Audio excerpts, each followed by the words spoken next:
Buenas noches y bienvenidos a Las Cosas Como Son. Hace pocos minutos, cuando ya estábamos recibiendo al ex primer ministro Pedro Cateriano, que es nuestro primer invitado, hemos tomado conocimiento de un tuit publicado por el Poder Judicial informando que se han desestimado los 5 recursos presentados por el expresidente Pedro Castillo en el proceso que se le lleva y se halla bajo régimen de prisión preventiva por delitos que tienen que ver con rebelión y organización criminal. Los 5 recursos han sido considerados como improcedentes por el Poder Judicial, de manera que se cierra por ahora, por lo menos ante esa instancia, que es la sala plena penal de la Corte Suprema, los recursos que había intentado Pedro Castillo. Tendrá que seguir en la cárcel por el lapso que ha sido impuesto para responder a la justicia por esos 2 cargos principales. Señor Pedro Castillo, muy bueno. Pedro, por favor. Usted, de tanto hablar, se me ha quedado Pedro Cateriano, disculpe usted. Muy buenas noches. Buenas noches. ¿Cómo reacciona usted como abogado y como político ante la noticia que acaba de, digamos? Creo que la resolución de la Corte Suprema se ajusta a la Constitución y a la ley.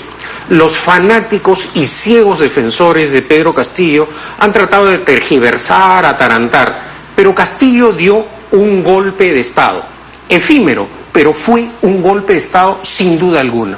Se ha tratado de decir que no tuvo referendo ministerial, cosas así ridículas. Un referendo ministerial nunca puede legalizar un acto ilegal, ilícito, un golpe de Estado. Pero hemos visto que inclusive hasta un abogado del señor Torres, que anteriormente fue presidente del Poder Judicial, asume esta clase de hechos que tratan de negar lo obvio. Acá el rompimiento del orden constitucional lo dio porque Castillo no solo era jefe de Estado, era jefe supremo de las Fuerzas Armadas. El discurso era la síntesis de un acto que rompía el orden constitucional. Y bueno, ahora tiene la libertad, tiene unos parlamentarios que lo defienden todavía, unos parlamentarios que, dicho sea de paso, defienden el rompimiento del orden constitucional, que tienen un financiamiento público, hay libertad de prensa, tendrá todo el derecho de defensa garantizado, pero yo confío que más temprano que tarde se le aplique la ley con toda la severidad. El drama del Perú han sido los golpes de Estado, las dictaduras de izquierda, de derecha, las civiles, las militares. La dictadura como forma de gobierno es lo que ha causado el subdesarrollo de nuestro país, la carencia de una cultura democrática y de una conciencia constitucional. Finalmente, lo único que nos queda ahora es que el Poder Judicial cumpla con su labor, ya que hay que recordarlo permanentemente, el Parlamento, por su cobardía, por su temor a la disolución que amenazó Torres con Castillo, tuvo temor en defender el orden constitucional. ¿Hay antecedentes de un juicio por golpe de Estado? Me parece que es el caso de algunos ministros del señor Fujimori. Sí, durante el golpe del 5 de abril de 1992. Que fue condenado a Briones por varios años, ¿no? El único es... No hubo una condena general al golpe, ¿no? Ya, pero judicialmente ha hecho prisión el señor Briones, creo que 10 años, pero salió antes de los presos. Y creo que no hubo, hasta ahora hay un prófugo, ¿no es cierto? Que nunca, un exministro, no recuerdo en este momento el nombre, ¿no? ¿Blacker Miller? Blacker Miller también hasta ahora no ha dado cuenta de sus actos, ¿no? Ya, pero creo que al margen de lo que se trata de vender la idea de que Castillo no fue un golpista, claro que fue un golpista. Y además un corrupto, hay que decirlo claramente. En el poco tiempo que estuvo en el poder, prófugos de la justicia, corrupción en los ascensos, un desorden y un caos generalizado que también merecen una sanción. Castillo no solo está siendo investigado por la justicia por su conducta golpista, sino también por su comportamiento criminal y una conducta delictiva con hechos de corrupción notorios. Ahora, el señor Cerrón en su momento se distanció del golpe diciendo que esas cosas le pasaban a Castillo por unirse a Caviares, no como si él y su partido Perú Libre no tuviesen ninguna responsabilidad. Quiero que podemos decir sobre la situación del señor Cerrón ahora, que sigue haciendo política, vía tweet sobre todo, o WhatsApp, pese a estar en calidad de prófugo de la justicia. Y que además mantiene una sólida alianza política en el Parlamento con Keiko Fujimori, Acuña, Luna y demás compinches. Es decir, a la hora de los objetivos políticos personales, todas las agrupaciones con políticas con representación en el Parlamento han traicionado al elector. Y eso es lo que vemos. Era imaginable una alianza entre la izquierda, entre el señor Cerrón, Keiko Fujimori y Acuña. No, y vemos que esa alianza parlamentaria funciona y opera sin ningún problema, con total impudicia, para pagarse bonos, para ir a viajar a dar la vuelta al mundo los congresistas y ante la indignación nacional. Eso es lo que significa esta siniestra alianza en el Parlamento. Entre caviares, izquierdistas, derechistas, etcétera. Eso es lo que hay en el Congreso. Es algo que no se remarca, pero los que se indignan respecto a los caviares no dicen que esos izquierdistas y caviares son aliados del señor Acuña y de la señora Keiko Fujimori. Esa es la cruda realidad. Y esto forma parte del proceso de descomposición e inestabilidad política en el que nos encontramos. Acá la responsabilidad no solo es del inepto e improvisado gobierno que preside Dina Boluarte. Hay una corresponsabilidad del Parlamento que, con sus actos permanentes de amenaza al orden democrático constitucional, están llevando al país a una situación en donde, ¿qué es lo que está ocurriendo? Recesión económica, que es algo que este gobierno, que este ministro de Economía, Contreras, negó. ¿Y qué cosa es el otro gran problema? El avance de la delincuencia. La minería ilegal sigue desarrollando sin ningún problema sus actos ilícitos. Y en este sentido hay que señalar, Fernando, que la conducta de este Parlamento, del anterior Congreso, en donde han habido actos prácticamente de complicidad frente al avance de la minería ilegal. ¿Cuáles, por ejemplo? Por ejemplo, yo le tocó el tema de cuando concurrí al Congreso y probé con imágenes satelitales el avance de la minería ilegal, y eso causó un escándalo en el Parlamento. ¿Cuándo el Parlamento, Fernando, ha constituido una comisión investigadora seria para indagar la gravedad de esta situación? ¿Cuándo el Parlamento ha indagado cómo sale el oro de manera ilícita del Perú y va a Bolivia y se exporta, se legaliza desde Bolivia? Y lo mismo ocurre con el Ecuador. ¿Qué está esperando este Parlamento? ¿Que nos encontremos en una situación similar a la del Ecuador?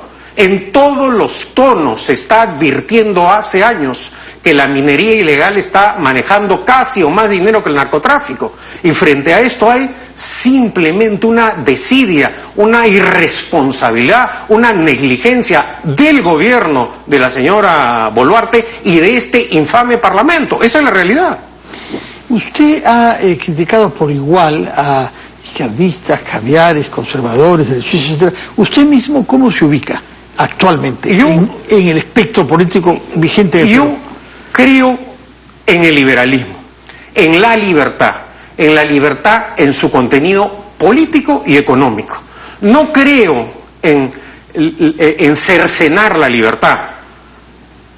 Aquellos que pretenden la libertad política pero vulnerar la libertad económica, o aquellos que propugnan la libertad económica, la economía social del mercado y están en contra de los derechos humanos o del sistema interamericano de justicia. En eso no creo, naturalmente. Ahora, en nuestro país hay además... Y por supuesto, reitero, condeno firmemente el golpismo, las dictaduras. Reitero, el grave problema del Perú siempre ha sido el rompimiento del orden legal. ¿Por qué los peruanos no podemos hacer las cosas respetando el cauce jurídico? Y creo que hay que dar la batalla en ese sentido. No hay que dejarnos ganar por aquellos que pretenden imponer sus ideas mediante la fuerza abrupta, el golpismo y la matonería en el Parlamento.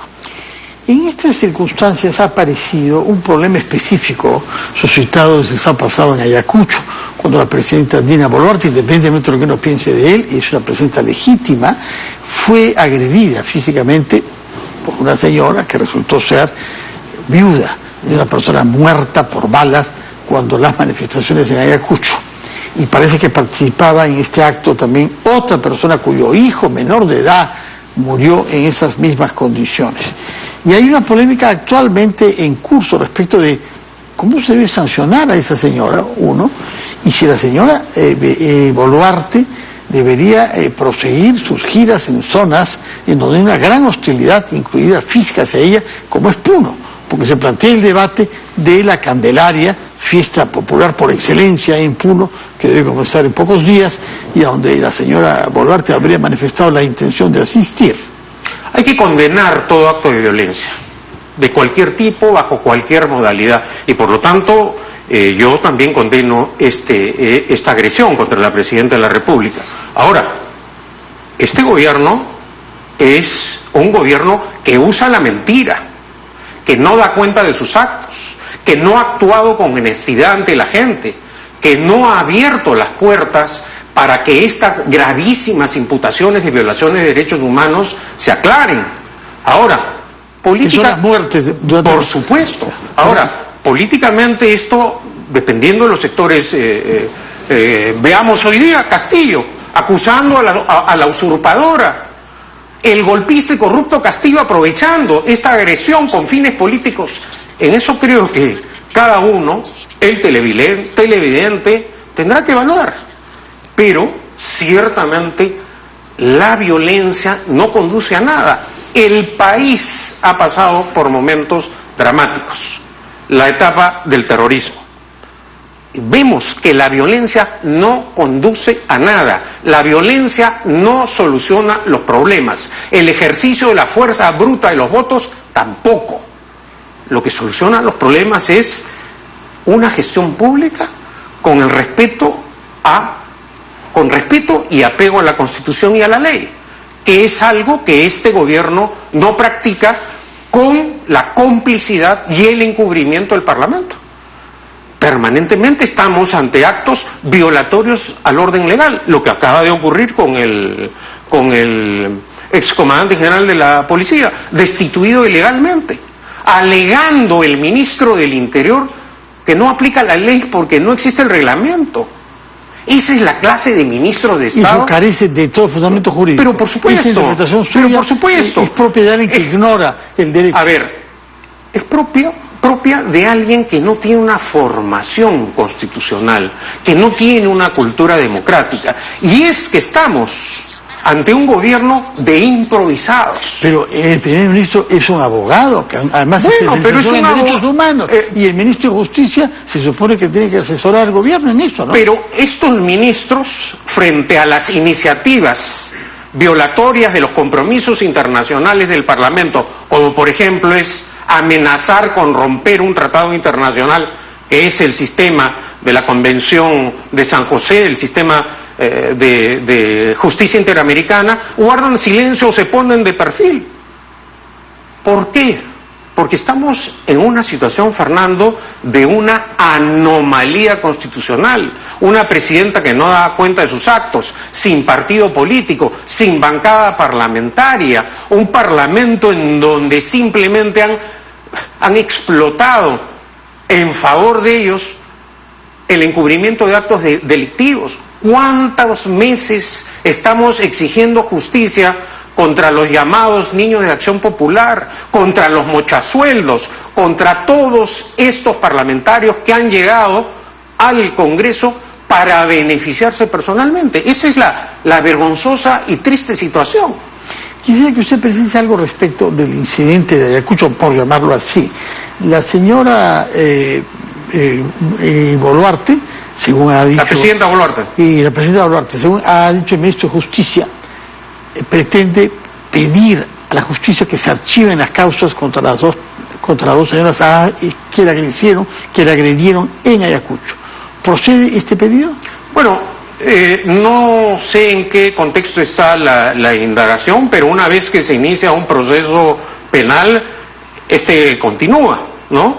En el proceso penal, la justicia es la que determina la inocencia o la culpabilidad. No, pero si el afectado, bueno, en todo caso, el juez o el fiscal atenuará los hechos, evaluará la situación, pero la indagación tiene que continuar, naturalmente. Por otra parte, usted se refirió al caso del general Angulo, comandante general de la policía, que ha sido destituido el día lunes, un día después de haber sido también destituido el jefe de la DINI.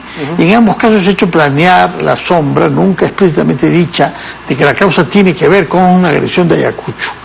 ¿Se justifica dos decisiones de ese tipo? Bueno, acá estamos frente a un gobierno que se caracteriza no solo por la improvisación, sino por la ineptitud. Es un gobierno de ineptos en el manejo económico, en el manejo de la cosa pública. Entonces, ¿qué podemos esperar? En realidad, poco. Acá de lo que se trata aparentemente entre este acuerdo tácito entre el gobierno y el Parlamento es tratar a como dé lugar de llegar hasta el 2026. Pero ¿cuál va a ser el costo para el país de esta inacción, de esta impericia en el manejo de la cosa pública? ¿Usted cree, Fernando, que con este ambiente de inestabilidad política, con un Congreso y gobierno que amenazan el orden constitucional y legal, van a llegar inversiones al país? En medio, además, de un contexto en donde hay un avance de la delincuencia común que era inimaginable hace algunos años. La improvisación tiene sus costos y estamos pagando esos costos en este momento, de la negligencia, de la demagogia, de la irresponsabilidad de este gobierno y de este Parlamento, porque acá hay una cuota de corresponsabilidad de ambos poderes del Estado que han traicionado el compromiso con el pueblo. Señor Cateriano, antes de que el tiempo nos venza, quería preguntarle algo que contrasta fuertemente con todo lo que ha dicho hasta ahora, como negligencia y corrupción en la gestión pública, tanto del Congreso como del Ejecutivo, nos dice. Estamos a punto de celebrar el 10º aniversario del fallo de La Haya. Usted era ministro de Defensa, me parece, en ese momento del año 14, 27 de enero, si mi memoria es exacta. ¿Por qué se pudo gestar una unión nacional tras una gestión diplomático-judicial como esta, y no hemos vuelto a ser capaces de hacerlo en otros campos? ¿Cuál es el germen, el origen de la división que nos caracteriza en cualquier materia, aunque esté de por medio de la seguridad nacional, como es el caso de la criminalidad organizada? Yo creo que fue un espacio inédito en la política peruana, sobre todo en este contexto de confrontación permanente en el cual nos encontramos durante años. Y precisamente distintos gobiernos fueron capaces de consensuar una política de Estado, precisamente, en cumplimiento de un objetivo común, en beneficio del Perú, en donde predominó el diálogo democrático, el respeto a las formas y, sobre todo, el compromiso de una defensa del Estado peruano.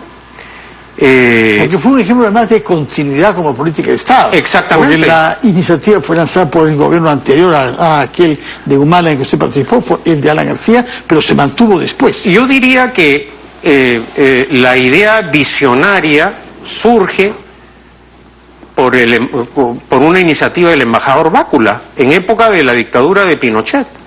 Esta iniciativa es recogida durante el gobierno de Toledo. La demanda la presenta el gobierno de Alan García, actúa con sagacidad García, y luego el proceso de litigio y de ejecución y aplicación de la sentencia de una manera en que la comunidad internacional la reconoció fue durante el gobierno del presidente Humala. Ojalá el país vuelva a repetir esta clase de iniciativas en temas tan sensibles como son educación, salud, la falta de agua potable. En estos temas no deberían existir grandes diferencias entre los peruanos. Pero estamos peleando y estamos cambiando ministros. Y además, esta alta rotación de ministros, este número de presidentes inimaginables, reflejan acaso la etapa más convulsa de nuestra historia republicana, pero también algo que va contra un principio elemental en la democracia.